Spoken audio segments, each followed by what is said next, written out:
Hello and welcome to another MOOG demo library. In today's video, we're going to be looking at Spectravox, and in particular, we're going to explore ways that we can turn Spectravox into something that feels like an old preset drum machine that you'd find on an electronic organ. For this particular example, we're going to be using Pamela's new workout, but you can use any module that's able to generate envelopes to feed into the filter band CV inputs and trigger them. But Pamela's workout is particularly well suited because not only can I turn the outputs into envelopes, but I can also set the rhythm that those envelopes trigger. Now let's listen to the tone that we're going to build our drum sounds from. As you can hear, I just have a drone. My VCA mode is set to on, and I have the VCO set low enough in its tuning that it's starting to break apart, and I have the resonance for all the filter bands set to full resonance. So I'm going to go ahead and I'm going to turn down the individual bands. And the first thing that I want to do is generate a kick drum. So I'm going to do that from channel 1 of Pamela's new workout, which is just playing a quarter note envelope. And I'm going to patch the output of that first channel to the lowest band in the filter bank into its VCA CV input. Now once you patch voltage into any of these jacks, the knob above it becomes an attenuator for that voltage. So let's hear how that sounds. So as you can hear, I have something that feels like a kick drum, and I can play with the tuning of that kick drum both via the VCO frequency and the spectral shift. So if I adjust my VCO frequency,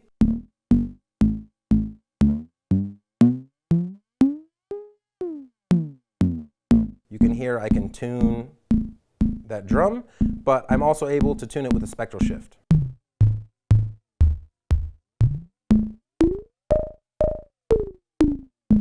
And really what I'm doing is tuning two different parts. There is the resonant tone of us using the filter, and then there is the oscillator that's being used to run through the filter bank.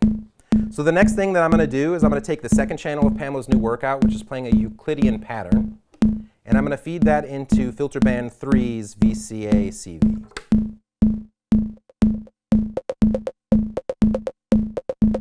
So as you can hear, that gives us something that feels like a wood block. Next, I'm going to patch channel 3 into filter band 5.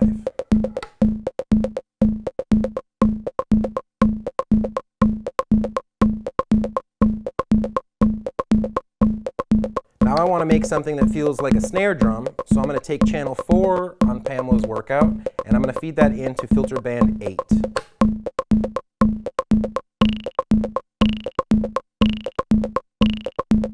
The next thing that I want to do is make an 8th note hi-hat, and I'm going to do that by taking the bands 9 and 10 switch and flipping it from buzz to hiss.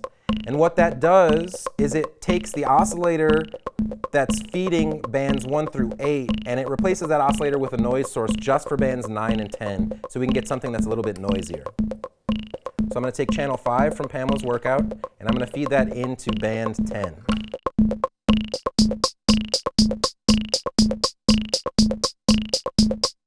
And now I'm going to add one more Euclidean pattern from channel 6, and I'm going to feed that into band 6.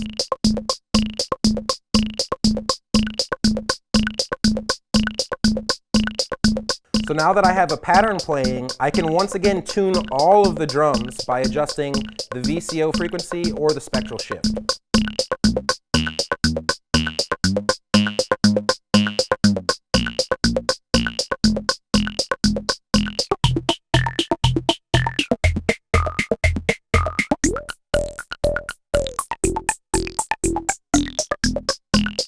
So you can hear I can radically shift the sound of this drum machine patch. I can also reduce the resonance.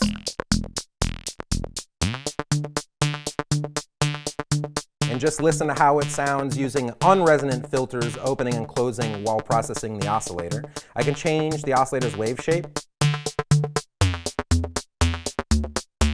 Or I can even change the carrier mix to introduce more noise.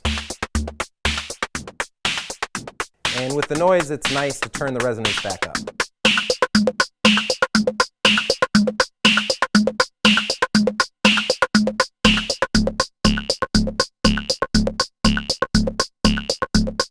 So the next thing that I want to explore is actually using voltages to move the spectral shift and the VCO frequency so that those tone shifts that we can get by adjusting those two knobs become automatic and just happen in our pattern. And I'm going to do this with the last two channels on Pamela's workout, which I have both set to a random stepped movement.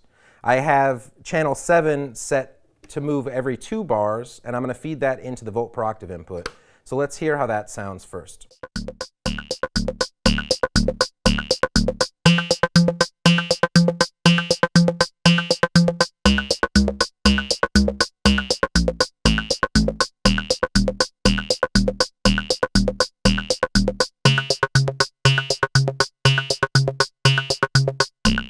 So you can hear the oscillator's pitch moving every 2 bars.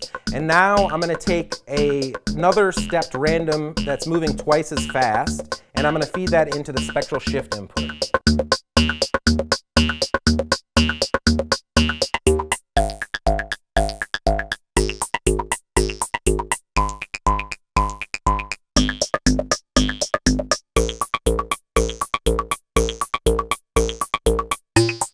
And while these two controls are moving, I can still adjust them to kind of dial in the range of where I want them to be moving.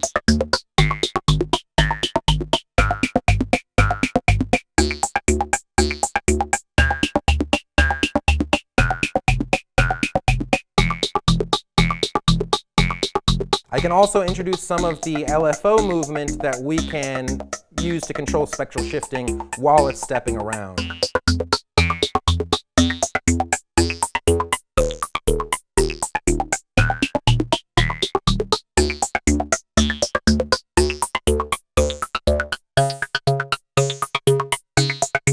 And if I want to, I can feed some of these envelope signals into different filter bands.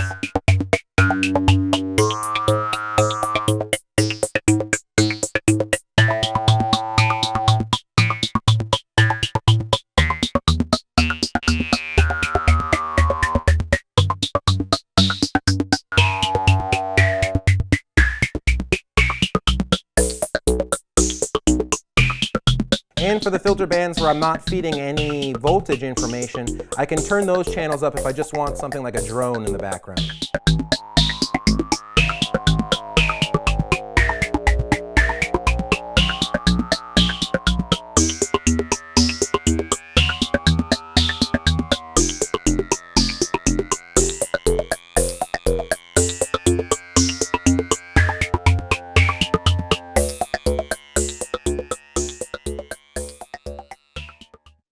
So as you can hear, using an external voltage source to alter and control some of the behaviors of Spectravox can radically change the behavior and lead to some really interesting results.